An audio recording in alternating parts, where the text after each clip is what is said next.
Di mata banyak orang, Edwin Rahadi memang sosok yang mencolok. Bukan hanya karena warna rambutnya yang dicat pirang kemerahan, tapi juga karena latar belakang pendidikannya yang tinggi. Ia menyandang gelar sarjana teknik dan dikenal memiliki usaha pribadi, sebuah perusahaan taksi bernama Taksi Rahadi. Kesehariannya terbilang cukup sibuk, namun Edwin tak pernah melewatkan waktu untuk bersantai bersama teman-temannya. Rumahnya berada di kawasan elit Jalan Suprapto 7, Pontianak, Kalimantan Barat. Rumah mewah itu dijaga oleh seorang satpam bernama Hermansyah dan sering menjadi tempat Edwin berkumpul. Jumat, 2 April 2010, sekitar pukul 3 sore, suasana di rumah Edwin cukup ramai. Seperti biasa, ia mengundang sejumlah teman dekatnya untuk berkumpul dan makan bersama. Di antara yang hadir ada Wina, Widana, Nesa, Agil, Fahrio, dan Teguh. Namun, satu tamu yang paling menyita perhatian hari itu adalah seorang gadis muda bernama Cory, remaja perempuan berusia sekitar 18 atau 19 tahun yang disebut-sebut sebagai kekasih Edwin.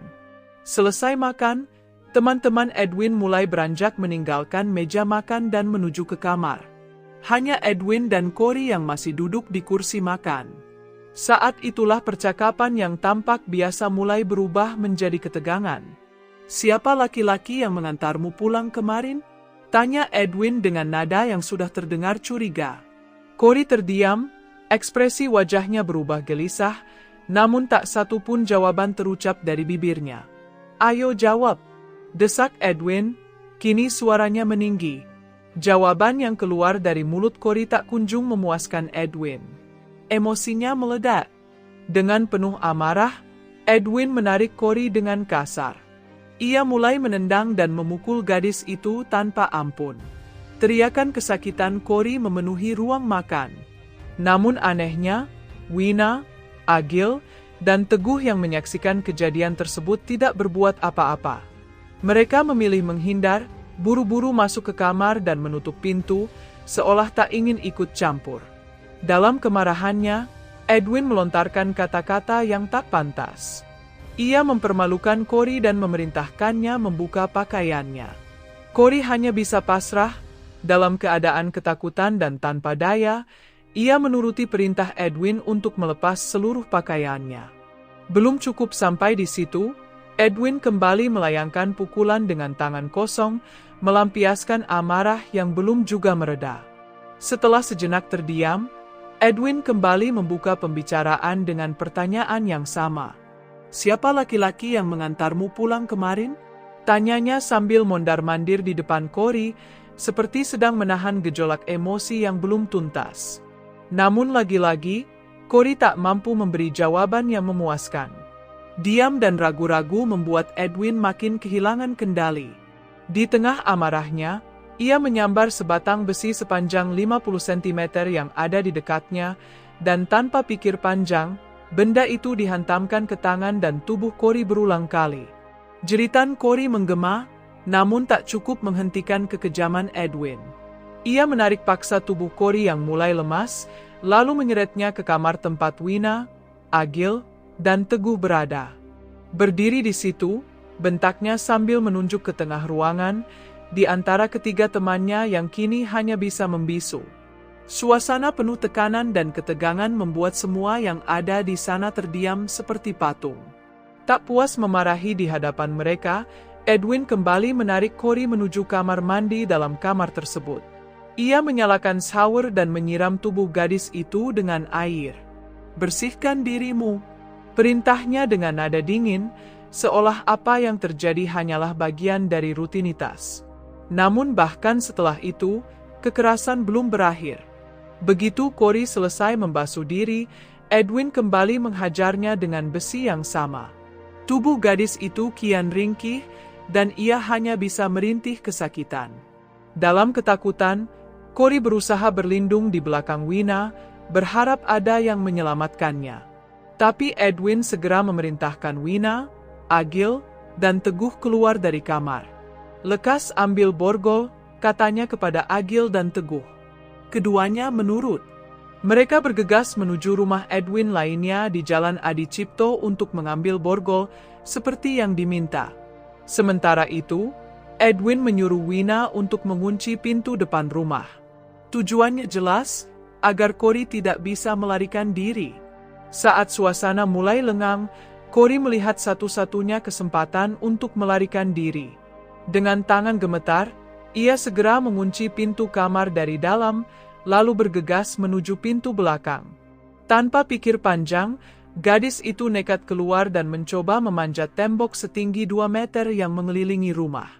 Namun, tembok itu bukan tembok biasa. Di bagian atasnya tertancap ratusan paku tajam yang siap melukai siapapun yang berani melintas. Edwin yang menyadari upaya pelarian itu langsung berlari mengejar. Begitu melihat Edwin mendekat, Cory panik. Usahanya memanjat tembok gagal, dan tanpa pilihan lain, ia kembali masuk ke kamar melalui pintu belakang lalu segera menguncinya rapat-rapat. Setelah itu, ia keluar dari pintu depan kamar, berharap bisa menemukan jalan keluar dari rumah tersebut. Di sisi lain, Edwin yang mendapati pintu belakang terkunci, berusaha mendobraknya, namun tak berhasil. Tanpa ragu, ia memecahkan kaca jendela untuk melihat keadaan di luar. Saat itu juga ia menyadari pintu depan kamar telah terbuka, menandakan Cory sudah berhasil kabur. Panik, Edwin berlari ke arah samping rumah, keluar menuju halaman depan, dan berteriak memanggil satpam bernama Hermansyah. "Kejar dia, jangan biarkan dia lolos," teriak Edwin. Kejar-kejaran pun terjadi. Dengan tubuh tanpa sehelai benang pun dan luka di sana-sini, Cory berlari sekuat tenaga menyusuri jalan perumahan sejauh 60 meter. Nafasnya tersengal, namun tekadnya untuk bertahan hidup mengalahkan rasa sakit dan malu. Akhirnya, ia melihat harapan, sebuah rumah warga yang pagarnya terbuka. Cory langsung masuk ke pekarangan dan melihat sebuah mobil sedang bersiap keluar. Di dalamnya ada pasangan suami istri pemilik rumah tersebut. Dengan putus asa, Cory menggedor-gedor kaca jendela mobil, memohon pertolongan. Namun malangnya, si pemilik rumah justru ketakutan. Melihat seorang gadis telanjang, berlumuran luka, dan tampak histeris, mereka mengira Cory adalah orang gila. Bukannya membuka pintu, mereka malah memundurkan mobil, menjauh dari sosok yang sebenarnya sedang berjuang menyelamatkan diri dari teror mengerikan. Pelarian Cory tak bertahan lama. Di ujung jalan, tubuhnya yang lemah berhasil diringkus oleh Edwin dan sang satpam, Hermansyah. Meski Cory meronta dan meratap minta dilepaskan, tangisnya tak menggugah hati Edwin sedikit pun. Ia menyeret kembali Cory ke rumah, langsung ke kamar mandi. Di sana, tubuh gadis itu ditelentangkan di lantai dalam kondisi telanjang dan penuh luka. Edwin keluar sejenak untuk mencuci muka, seolah hendak menenangkan dirinya. Namun saat ia kembali masuk, amarahnya masih membara. Tanpa ampun, ia menginjak keras perut Cory. Gadis malang itu memuntahkan darah lalu kehilangan kesadaran. Melihat tubuh tak berdaya itu, Edwin menyiramnya dengan air. Setelah itu, ia mengangkat Cory dan membaringkannya di atas tempat tidur. "Bersihkan tubuhnya," perintah Edwin kepada Wina yang berdiri di dekat pintu. Wina dengan tangan gemetar hanya bisa menurut. Ia menyeka tubuh Cory perlahan dan menyelimutinya untuk menutupi tubuh yang tak lagi berdaya itu. Edwin kemudian keluar rumah, katanya ingin mencari mantri untuk mengobati luka-luka pacarnya. Waktu menunjukkan pukul 1 dini hari, hari telah berganti menjadi 3 April 2010. Tak lama setelah itu, Agil dan Teguh datang sambil membawa borgol, seperti yang diminta sebelumnya. "Mana Edwin?" tanya Agil. "Sudah keluar," jawab Wina singkat. "Kalau Cory di mana?" tanyanya lagi. "Di kamar Edwin," ujar Wina, dan ketiganya pun masuk ke kamar. Di sana, tubuh Cory tampak terbaring diam, dibalut selimut. Wina mendekat dan menyentuh bagian bawah hidung Cory, mencoba merasakan hembusan napas, namun tak ada. Wina tersentak, dirinya mulai ketakutan. Ia yakin Cory telah tiada. Panik, Ia segera meminta Agil dan Teguh untuk menghubungi Edwin. Karena tidak memiliki akses langsung, mereka meminjam ponsel milik Satpam Hermansyah untuk menghubungi sang pelaku yang kini sedang berada di luar rumah. Tak berselang lama, Edwin kembali ke rumah. Dengan langkah cepat dan napas memburu, ia masuk ke kamar untuk memastikan apa yang selama ini ia takutkan benar terjadi. Di sana, tubuh Cory terbujur kaku. Tak ada denyut, tak ada napas. Sang kekasih telah meninggal dunia. Wajah Edwin tampak bingung dan panik. Ia berdiri mematung di tengah kamar, tak tahu harus berbuat apa. Dalam situasi yang genting itu, ia mengajak Wina, Agil, Teguh, dan Satpam Hermansyah untuk berdiskusi secara tertutup. Salah satu dari mereka mengusulkan hal yang masuk akal, bagaimana kalau jasad Cory dikembalikan ke orang tuanya. Namun Edwin langsung menolak mentah-mentah. Baginya, itu terlalu berisiko. Ia takut semua perbuatannya terbongkar.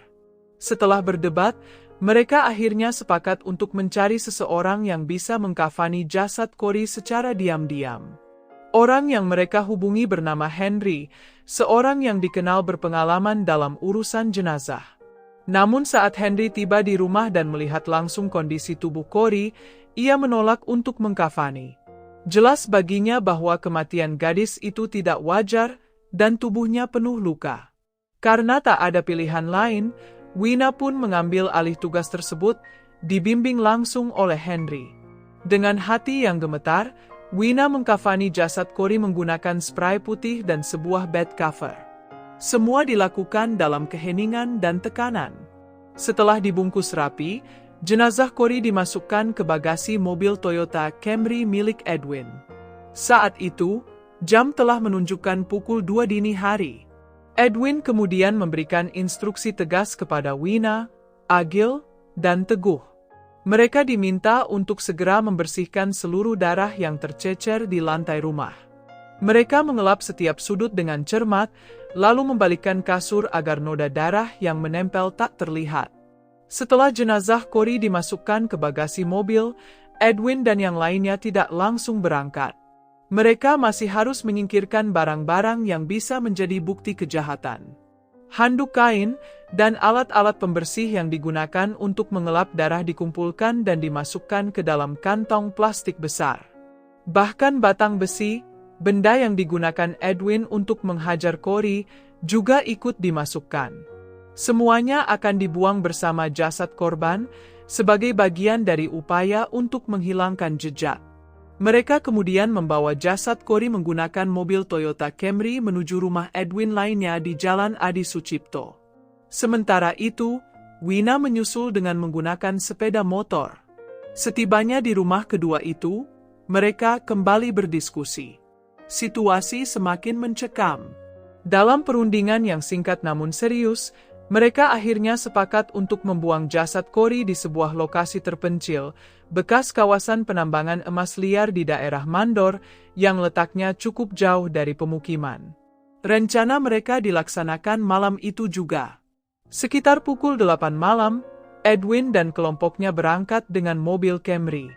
Jasad Cory masih berada di dalam bagasi, terbungkus rapi oleh spray dan bed cover.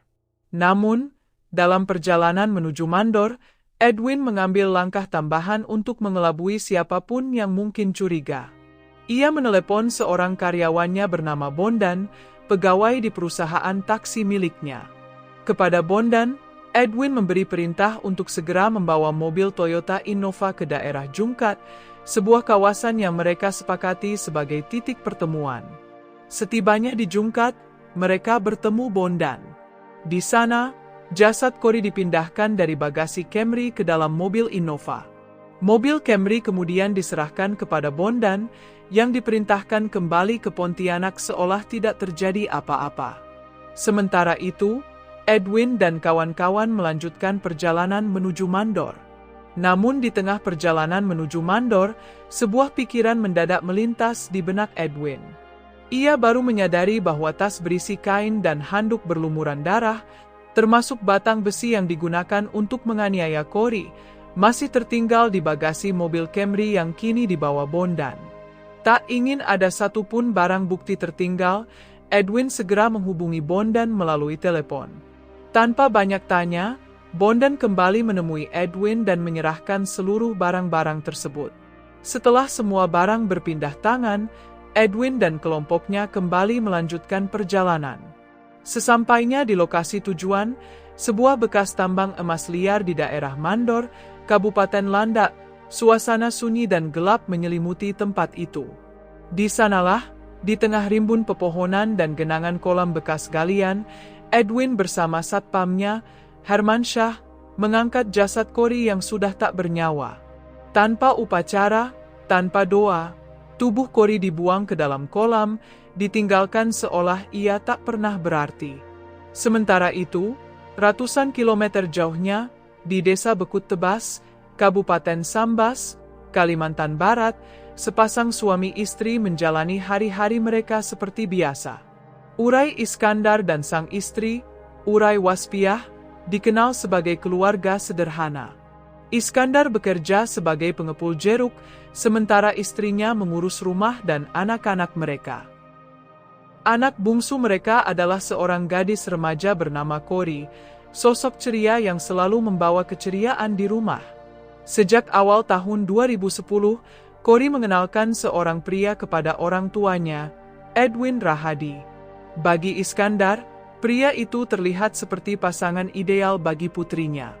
Edwin adalah lulusan teknik, berasal dari keluarga terhormat, dan memiliki perusahaan taksi bernama Taksi Rahadi. Ketika Edwin datang ke rumah untuk bersilaturahmi, ia menunjukkan sikap sopan dan menghormati orang tua Cory. Bahkan Edwin secara terbuka meminta izin kepada orang tua Cory agar sang gadis bisa tinggal di rumahnya di kota Pontianak. Dengan penuh keyakinan dan kepercayaan, Iskandar dan istrinya memberikan restu. Terlebih lagi, saat mereka berkunjung ke Pontianak beberapa waktu kemudian, Edwin menyambut mereka dengan sangat ramah, membuat mereka yakin bahwa Cory berada di tangan yang tepat. Sejak saat itu, Iskandar merasa tenang. Ia percaya bahwa putri kesayangannya sedang menjalani kehidupan yang bahagia bersama pria yang ia anggap bertanggung jawab. Sabtu pagi, 3 April 2010, Iskandar menerima panggilan tak terduga. Di ujung telepon, suara putri bungsunya, Cory, terdengar cemas. Ia meminta agar segera dijemput dari rumah Edwin di Pontianak. Sayangnya, jarak antara Tebas dan Pontianak terlalu jauh untuk segera ditempuh, dan Iskandar tidak bisa langsung berangkat. Namun, sebagai ayah yang tak bisa mengabaikan permintaan anaknya, Iskandar segera menghubungi adiknya, Fauzi, yang tinggal lebih dekat. Ia meminta tolong agar Fauzi menjemput Cory dan membawanya pulang. Fauzi pun bergegas menuju rumah Edwin. Namun saat tiba di lokasi, ia mendapati pagar rumah terkunci rapat. Ia mencoba memanggil dari luar pagar, berulang kali, namun tak ada jawaban. Rumah itu tampak sunyi, seolah tidak berpenghuni. Karena tak kunjung mendapatkan respon, Fauzi akhirnya pulang dengan tangan hampa.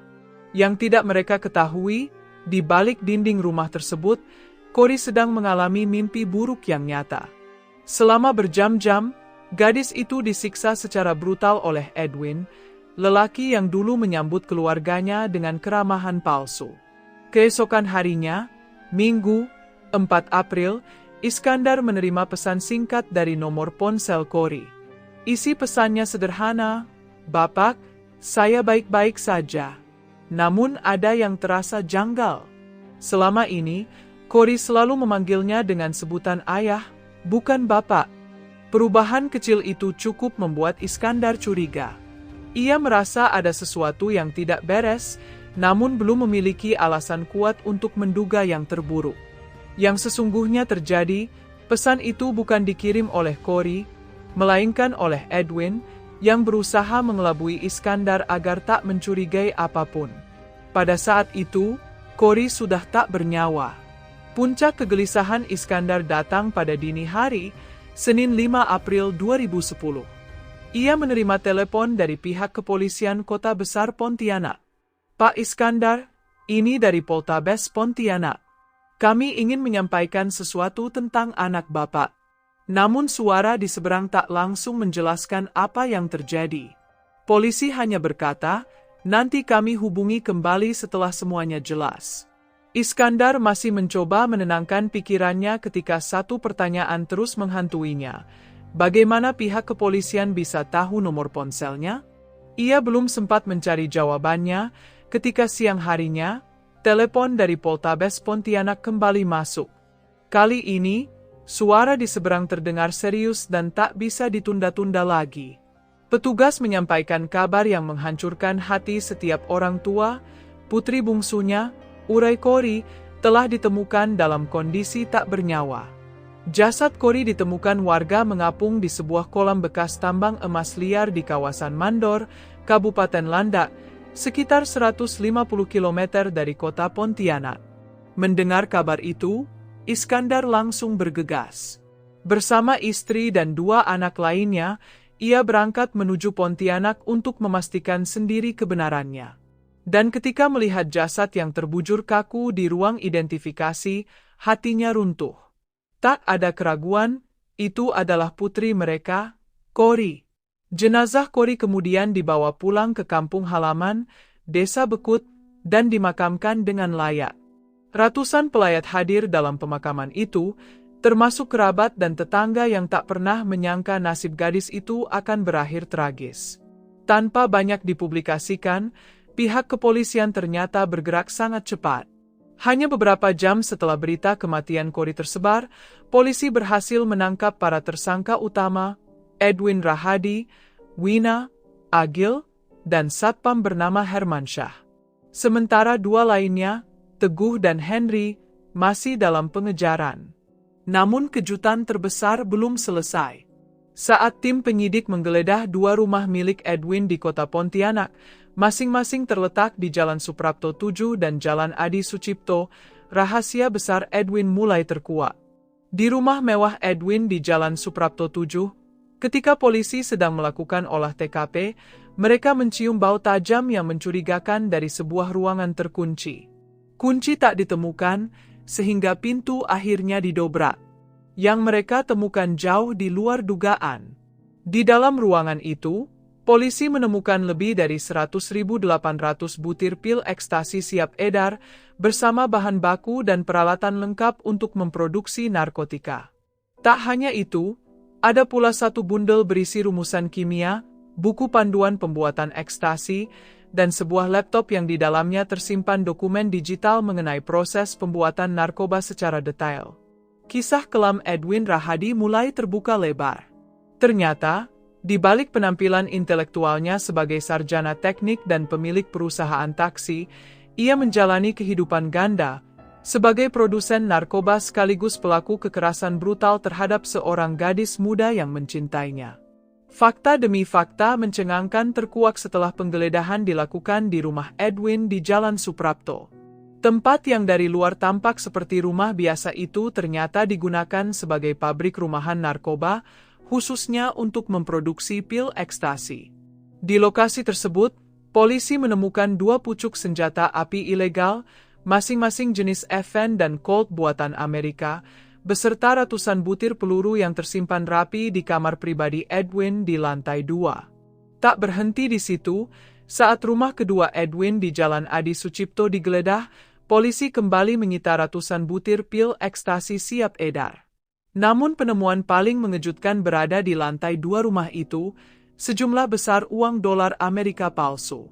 Pecahan $100 dengan jumlah total 6.030 lembar siap edar ditemukan tersembunyi dalam koper dan laci. Ketika diinterogasi, Edwin mencoba menyangkal semuanya. Ia mengaku tidak tahu-menahu soal kepemilikan senjata api maupun uang palsu tersebut. Namun dengan barang bukti sebesar itu dan jaringan yang mulai terungkap, pengakuan Edwin terdengar seperti usaha panik untuk menutupi jejak. Tragedi kematian Kori ternyata menjadi titik awal terungkapnya bisnis haram Edwin. Gadis itu rupanya tahu terlalu banyak. Saat rekonstruksi pembunuhan digelar, Edwin tampil tanpa rasa bersalah. Ia bahkan sempat meminta izin untuk merokok. Polisi dan wartawan yang hadir sempat tertawa sinis saat mendengar permintaannya. Yang objektif ya, wartawan, kata Edwin santai, seolah tak sedang menjalani proses hukum atas pembunuhan dan kejahatan berat lainnya. Pertanyaannya kemudian muncul. Apa sebenarnya motif Edwin hingga tega menganiaya kekasihnya sendiri sampai tewas? Ternyata, selama tinggal bersama Edwin di rumah Jalan Suprapto, Cory nyaris tak punya kebebasan. Ia tak diizinkan keluar rumah tanpa seizin Edwin, dan jikapun keluar, harus dalam pengawasan. Edwin memiliki alasan tersendiri karena ia takut rahasia bisnis gelapnya terbongkar.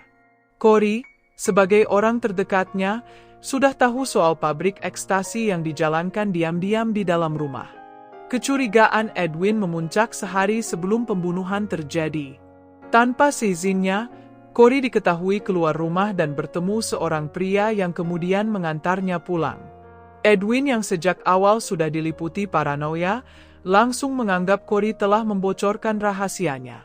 Ia menduga pria itu bisa saja seorang polisi atau informan.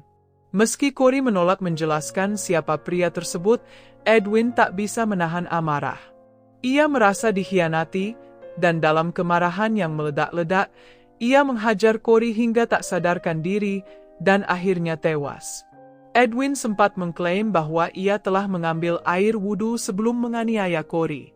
Alasannya, katanya, untuk menenangkan diri dan memberi waktu pada gadis itu agar mau bicara jujur. Namun, menurut pengakuannya, Cory tetap bungkam hingga akhirnya kemarahan tak terbendung lagi. Namun semua itu terdengar seperti pembelaan kosong. Sebab, bahkan setelah ditahan oleh pihak Poltabes Pontianak, Edwin masih membuat ulah. Ia kedapatan menggunakan ponsel di dalam sel, dan yang lebih mengejutkan, masih bisa mengakses narkoba di ruang tahanan. Kelakuannya itu memicu kemarahan dari berbagai pihak, terutama keluarga besar dan kerabat keraton Sambas, tempat asal Cory. Mereka melayangkan protes keras dan menuntut agar Edwin segera dipindahkan ke ruang isolasi. Kekecewaan mereka memuncak karena Edwin tidak hanya membunuh, tetapi juga mempermalukan sistem hukum yang seharusnya mengurungnya. Lebih jauh, pihak keluarga juga menuntut hukuman mati bagi Edwin. Tekanan publik pun semakin meningkat menjelang persidangan yang digelar di Pengadilan Negeri Pontianak. Namun saat hari sidang tiba, publik dikejutkan oleh sikap Edwin yang jauh dari rasa bersalah. Ia hadir mengenakan celana pendek dan tersenyum lebar, seolah tengah menghadiri acara santai, bukan sidang kasus pembunuhan sadis. Dalam putusan awal, Hakim Pengadilan Negeri Pontianak menjatuhkan vonis 8 tahun penjara bagi Edwin. Putusan ini memantik kemarahan banyak pihak, terutama keluarga korban dan masyarakat Kalimantan Barat yang mengikuti kasus ini dengan saksama. Vonis juga dijatuhkan kepada orang-orang yang terlibat. Satpam Hermansyah dan Wina, yang membiarkan aksi penganiayaan hingga membantu membuang jasad Cory, turut divonis 8 tahun penjara. Agil, yang saat kejadian masih di bawah umur, dijatuhi hukuman lebih ringan, yakni 4 tahun 8 bulan. Sementara itu, 2 tersangka lainnya, Teguh dan Henry, masih buron hingga kini. Namun vonis yang mengejutkan publik justru datang dari tingkat banding.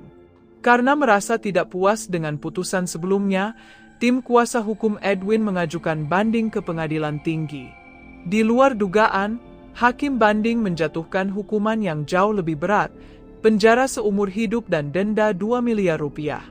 Kuasa hukum Edwin mengaku terkejut. Itu di luar ekspektasi kami, katanya. Vonis seumur hidup dan denda 2 miliar bukan hal yang kami perkirakan dari proses banding ini. Masyarakat pun bertanya-tanya, siapa sebenarnya sosok Edwin Rahadi? Di balik wajah tenangnya dan gelar sarjana teknik yang melekat, Edwin ternyata pernah menjabat sebagai Ketua Persatuan Forum Komunikasi Pemuda Melayu atau PFKPM Kalimantan Barat. Ia dikenal sebagai sosok yang berwibawa, punya jejaring sosial yang luas, dan berasal dari keluarga terpandang. Namun justru dari balik reputasi itulah Edwin menyembunyikan sisi gelapnya. Meski berasal dari keluarga terpandang dan berkecukupan, hidup Edwin Rahadi justru dipenuhi oleh catatan hitam. Ia adalah putra dari Drs. Henry Usman, MC, tokoh politik berpengaruh di Kalimantan Barat. Sang ayah pernah menjabat sebagai Bupati Pontianak periode 1993-1999, lalu dipercaya menjadi Sekretaris Daerah Provinsi Kalimantan Barat, hingga akhirnya menduduki posisi strategis sebagai Ketua DPD Partai Demokrat Kalbar pada tahun 2006. Namun, nama besar keluarganya tidak mampu menyelamatkan reputasi. Pada 2006, Henry Usman tersandung kasus dugaan korupsi dana asuransi senilai 2,3 miliar rupiah yang bersumber dari APBD tahun 2004. Ia ditetapkan sebagai tersangka oleh Kejaksaan Tinggi Kalbar. Meski begitu, kepada media, Henry dengan tegas membantah keterlibatannya dalam kasus tersebut. Sementara itu, Edwin sudah menunjukkan perilaku bermasalah sejak remaja. Saat duduk di bangku SMA, ia sempat terlibat dalam kasus pencurian kendaraan bermotor. Kemudian pada tahun 2008, ia kembali tersandung hukum dalam kasus penyekapan seorang mahasiswa dan divonis 6 bulan penjara dengan masa percobaan 1 tahun. Setelah kasus kematian tragis Kori terbongkar, publik Kalimantan Barat mulai mempertanyakan ulang berbagai kasus pembunuhan misterius yang belum terpecahkan di wilayah tersebut. Beberapa keluarga korban pun menyuarakan kecurigaan mereka terhadap kemungkinan keterlibatan Edwin. Salah satunya adalah keluarga Agita, siswi SMAN 7 Pontianak berusia 16 tahun yang ditemukan tewas pada Februari 2007. Di tubuhnya terdapat luka bekas penganiayaan dan jejak gilasan ban kendaraan. Keluarga Jemingin, seorang sopir taksi milik Koperasi TNI AU berusia 31 tahun, juga menyampaikan kecurigaan serupa. Jemingin ditemukan tak bernyawa dengan 2 luka tembak di kepala dan jejak ban mobil di tubuhnya. Lokasi penemuan jasadnya berada di Kabupaten Landak, wilayah yang sama dengan tempat jasad Kori dibuang. Namun, kasus demi kasus itu belum terbukti memiliki kaitan langsung dengan Edwin. Sementara itu, proses hukum terhadapnya terus berlanjut. Setelah sempat divonis seumur hidup, di tingkat banding Edwin malah menerima hukuman mati. Vonis ini mengejutkan banyak pihak, termasuk keluarga Kori sendiri. Sang ayah, Urai Iskandar, kepada wartawan mengungkapkan bahwa ia sempat didatangi almarhumah Kori dalam mimpi. Sejak saat itu, perasaan dendam yang sempat membara di hati Iskandar perlahan mereda. Ia pun memutuskan, bersama keluarganya, untuk memaafkan Edwin sepenuhnya. Setelah vonis mati dijatuhkan, Edwin sempat mengajukan peninjauan kembali ke Mahkamah Agung, namun ditolak. Ia kemudian dipindahkan dari Lapas Pontianak ke Lapas Nusa Kambangan, salah satu penjara dengan tingkat keamanan tertinggi di Indonesia. Pada tahun 2016, sejumlah media melaporkan bahwa ada setidaknya 14 narapidana yang telah dimasukkan ke ruang isolasi eksekusi di Nusa Kambangan. Biasanya, napi yang masuk ruang itu tinggal menunggu waktu untuk dieksekusi mati. Namun, nama Edwin Rahadi tidak termasuk di dalamnya. Ketika ditanya wartawan soal vonis mati yang belum dieksekusi, Edwin menjawab dengan santai, "Mudah-mudahan tidak ya, insya Allah. Yang sudah masuk ruang isolasi itu biasanya 98% pasti dieksekusi, dan saya belum di sana," ujarnya. Ia bahkan sempat melontarkan pernyataan kontroversial. Untuk zaman sekarang, hukuman mati itu sudah tidak layak lagi. Saya hanya berharap masyarakat Kalbar mendoakan saya, semoga hukuman mati itu tidak jadi terjadi. Begitulah akhir kisah Edwin Rahadi, sosok sarjana teknis, yang ternyata produsen narkoba. Terima kasih telah menonton sampai akhir, sekian dulu ceritaku kali ini, dan sampai jumpa di ceritaku selanjutnya.